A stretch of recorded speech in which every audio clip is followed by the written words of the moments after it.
अलैहिस्सलाम ने अपनी कौम को निहायत हिकमत और सब्र के साथ दावत दी। ए मेरी कौम, अल्लाह की इबादत करो, इसके सिवा तुम्हारा कोई माबूद नहीं। आप दिन में भी बुलाते, रात में भी, छुप कर भी समझाते और अलानिया भी, मगर जवाब हंसी, मजाक और इनकार। कुरान बताता है, लोग अपने कानों में उंगलियां डाल लेते, अपने कपड़े सरों पर डाल लेते, ताकि वो हक को सुन ही न सकें।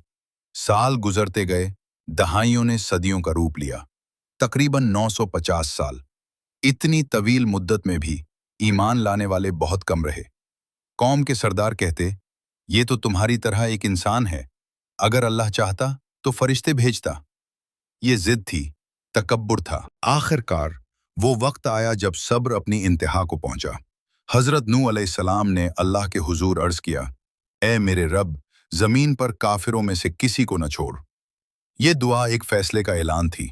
अल्लाह ताला की तरफ से हुक्म आया, हमारी निगरानी में कश्ती तैयार करो। एक नबी खुश्क जमीन पर एक अजीम कश्ती बनाने लगे। लोग गुजरते, हंसते, तंज करते, नूह, क्या तुम समंदर यहां ले आओगे? मगर हजरत नूह अलैहिस्सलाम का दिल मुतमईन था, क्योंकि ये हुक्म अल्लाह का था। कश्ती बनती रही, हर तख्ता, हर कील एक आने वाले राज की तरफ इशारा था। फिर वो दिन आ गया। कुरान कहता है, यहां तक कि जब हमारा हुक्म आया और तनूर उबल पड़ा। ये एक अजीब निशानी थी। जमीन के अंदर से पानी उबलने लगा, आसमान के दरवाजे खुल गए। बारिश मुसलसल, तेज, बेरहम। पानी जमीन से भी निकल रहा था और आसमान से भी बरस रहा था। हर तरफ सिर्फ पानी, हर सिमत सिर्फ लहरें। हजरत नूह अलैहिस्सलाम ने हुक्म दिया, हर किस्म के जानवरों के जोड़े और ईमान वाले कश्ती में सवार हो जाएं।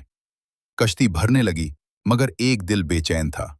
ये एक बाप का दिल था। हजरत नूह अलैहिस्सलाम का बेटा अब भी ईमान नहीं लाया था। पानी बढ़ रहा था, लहरें बुलंद हो रही थी।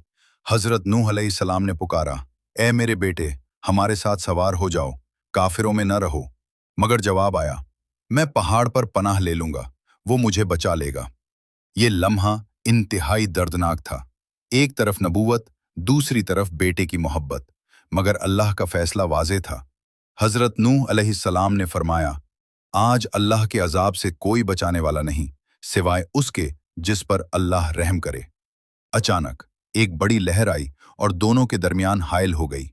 बेटा नजरों से ओझल हो गया। तूफान अपने उरूज पर था, पानी पहाड़ों की बुलंदी तक पहुंच चुका था। कश्ती लहरों के दरमियान तीर रही थी। ऐसा लग रहा था जैसे समंदर आसमान को